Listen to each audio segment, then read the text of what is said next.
we had a run from 2008 to 2020 where there were only 4 first-time national championship winners.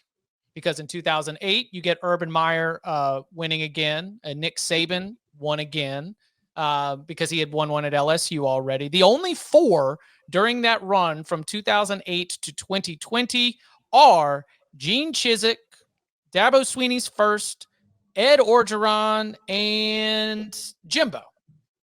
All 4 legends. Everybody else was a repeat winner. Then Kirby wins his first in 2021. Then Jim Harbaugh wins his first in 23. Ryan Day wins his first in 2024. We have the only 3 active head coaches who have a national championship right now. So odds are that we are going to have a first-time winner soon. So who do you think that is? Where does that list start? What is the responsible way to throw together that first group? Who's at the top of that list? We don't have to rank them, but if you want to, I'll take it. We got some thoughts from the tailgate from before the show started. I've got a story that is being edited for CBSSports.com right now, going up discussing this very topic. Curious to hear who y'all would include. I think it starts with Dan Lanning. Does it? I think so. Yeah. Okay. He is on my list of top 5, but go ahead and build out the argument, because I did not start my list with Lanning. So I think it would be like my order was kind of like Lanning, Franklin, Cristobal, Freeman. Right. Wow. No Sark. Sark. Yes. Lanning, Sark, Cristobal, or Lanning, Sark, Franklin, Cristobal, Freeman. I like that.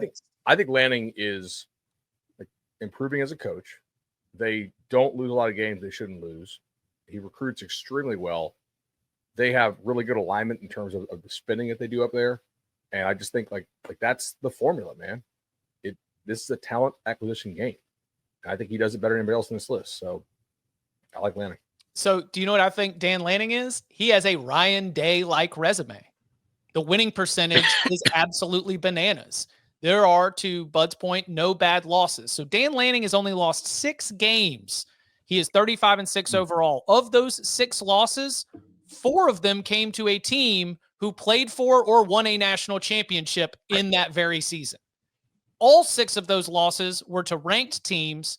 The closest thing we've got to a bad loss is Oregon State running the same damn play over and over and over again. But even that was a pretty good nationally ranked Oregon State team at the end of the season in the Civil War. The other one coming against a Washington team the year before they actually went to go on and play for the national championship. So there's no bad losses. There's an incredible winning percentage. He is stacking talent on talent on talent on talent.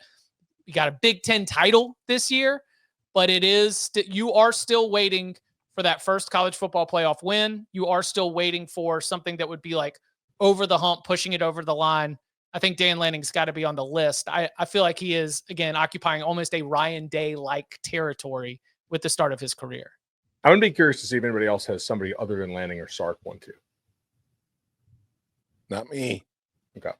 I have a name on here that nobody's bringing up, that no one's brought up in the chat either.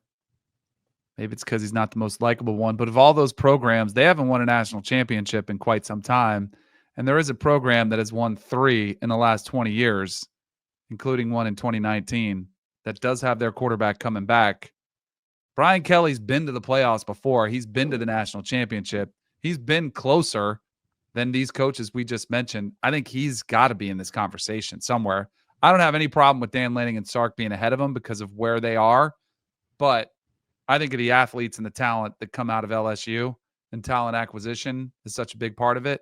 They definitely should be in this conversation. And it might even be more so about LSU as a program than it is so much about Brian Kelly. Yeah, I have Brian Kelly ahead of James Franklin on my list. Interesting.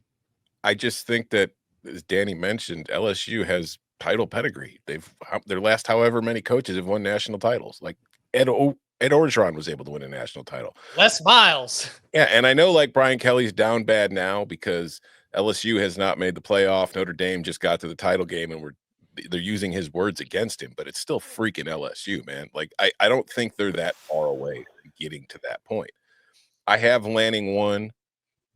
I have Sark 2. The biggest difference for me between the two of them is Oregon, I think, is already a top 2 program in the Big Ten. Texas, I think, right now is the top 2 program in the SEC, but I think it's much more difficult to get through there and to win the SEC, whereas I think Oregon's got a clearer path to like getting a bye, which I think in the long run will prove to be beneficial for most of these programs in this format. But I do think both are in similar spots in that they are both at schools where there is a very clear vision and alignment for what they're trying to accomplish. And I think that is a huge deal if you're actually trying to win a national title. The reason the reason I'm lower on Franklin is because when you look at the Big Ten, in what year are you ever going to have Penn State being better than the 3rd best team in the conference? I mean, some people think this coming year, but Yeah. Until I see them throw the ball like to receivers who actually scare anybody, I don't. So it's like, so for me, I'm going to keep Franklin behind a few other guys. I think Mario has a chance at Miami just because I think the ACC offers him a clearer path. And I think, I mean, Michigan's Michigan. We'll see if Sharon Moore can get it to where Jim Harbaugh had it. I don't know. You go to the SEC, Kalen DeBoer is still at Alabama. It's still Alabama, but I don't know if they could be the Saban thing. So I don't know. The ones I'm most confident in are still Lanning and Sark. And then I think Brian Kelly at LSU. Yeah, I'm preparing for some blowback for no Brian Kelly. That one, he didn't make my list of 5. Prisoner of the moment, Chip Patterson. Yeah. I wonder if I'm blinded by the fact that I really, really think they fumbled the bag this year. Like if they like that offense, if you had gone out and got some actual defensive help for the 2024 season, I think they really could have made a run. And they didn't. Like they thought they were like they.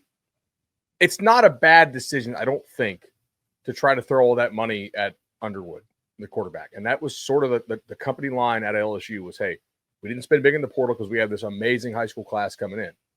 But man, like, look at all these offensive linemen who are off the NFL now. Like, good luck being anywhere close to what you were this year, next year on the offensive line. So, like, Nussmeier better be that much better, or the defense better really step up. And they have done a nice job in the portal at defensive back. Like, I like the corners they got. But it does feel like I kind of wonder if Brian Kelly missed his window at LSU. The 2 Jaden Daniels years and this Nussmeier year with that offensive line.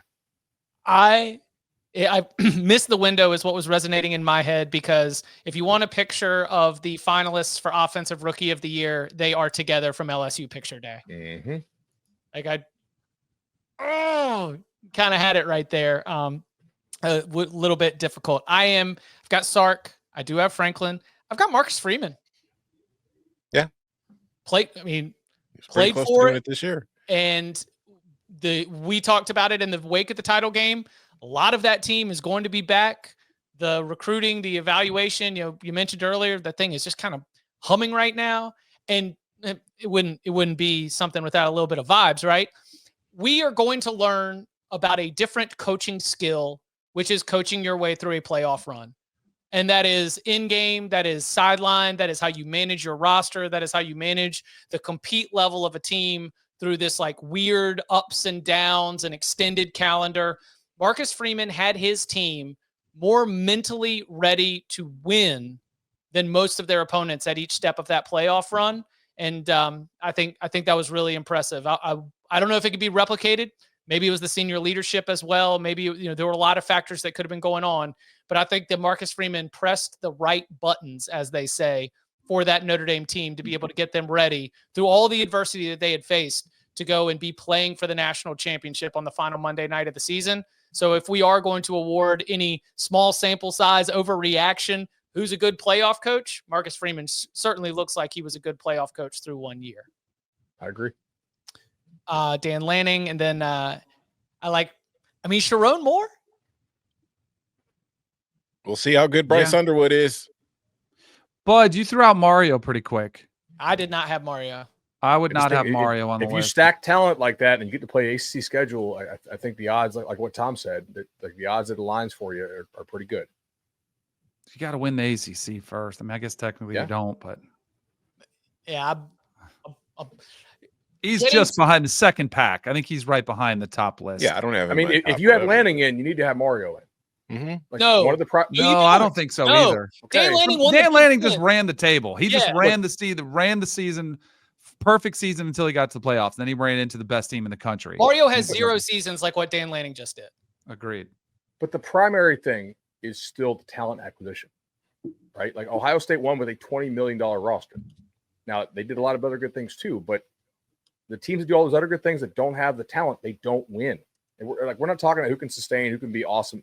It's like who can play at that level. I think there's a level you got to get to win the whole damn thing. And MarioCristobal, like I'll never have a Kansas State team on it, or a Wisconsin team, or like TCU or any of that. I mean, to me, it's like, can you stack elite talent? I don't have Norvell and Florida State on there. I don't think that they're close to recruiting that level. You know, I don't. Like, I think you need to get the freaks, and Mario does get freaks to Miami. Cristobal did win the Pac-12 in 2019. He also won it in 2020, but that one's whatever. But like he has won he's won a conference at Oregon. Dan Lanning has won a conference title at Oregon. Like, I don't think they're that different. I just think the 13-0 campaign that Oregon just had is different. I think winning the Big Ten. Okay, but how did the season end? State, and how is losing that way to Ohio State or losing like that to Washington last year different than Mario falling short in games like that too? I think beating Penn State in the Big Ten title game is a more impressive conference title game win than did they beat USC in 2019? In 2019, in the conference championship game, they beat Utah 37-15, number 5, top 5 team in the country. And then they went and they beat a top 10 team in Wisconsin in the Rose Bowl. I think your memory's a little short. It doesn't mean that I think he will do it. It's just like, I think he could. He has to be in the list. Yeah. Right. All right. So what about, so where does that stand next to Kalen DeBoer? It has to be on the list. Yeah. If you're coaching at Bama, he should be on there. And his track record still is really good. So coached for a national championship already once. He's the one that's probably been disrespecting this conversation the most or forgotten about. Yeah. It just, again, that's the recency bias. It feels like, man, the year wasn't that bad. The finish was ugly, but he still was, working with Jalen Milroe, probably not the best fit in his system, what he wanted to do. So I think he absolutely should be in this.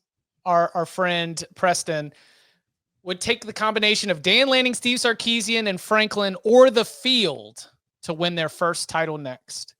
I think that's way too big to offer. Like the first. So you probably need to cut that down to like 2 to make me consider the field. Yeah, I would do Lanning and Sark or the field. Right. Oh, yeah. So Lanning, Sark, and Franklin feels like a layup. Like if we were to actually odds this out, I would take the field. Let's do it right now. I would take Lanning and Sark. I think Lanning Sark's probably a coin flip. If you give me Lanning, Sark, Franklin, I'm taking that group.